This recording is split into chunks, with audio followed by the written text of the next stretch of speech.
The problem is that 4 to 5% of the population, something like that, is cluster B, that's the DSM-5 terms, histrionic, narcissistic, antisocial, psychopathic, or they have dark tetrad traits. They're Machiavellian, they're sadistic. That's about 4%. Okay, so the question is, how do these people maneuver?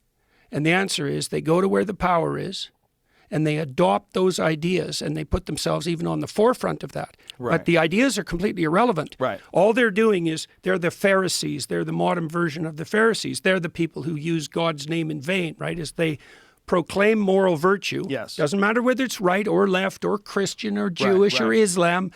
They invade the idea space, and then they use those ideas as false weapons to advance their narcissistic advantage. Yes. And so then you have the problem, and the right's going to face this more and more particularly, because the left had to face it when they were in powers. Yes. How do you identify the psychopathic parasites, 4% of the population, who are clothed in your clothing and Right. waving your flags, Right.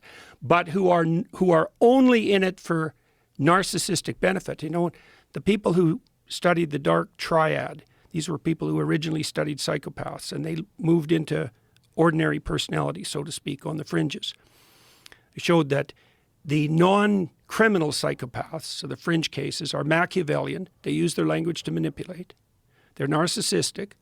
They want unearned reputation. That's what a narcissist wants. And they're psychopathic, which makes them predators or parasites. Okay, that's pretty bad, those three things.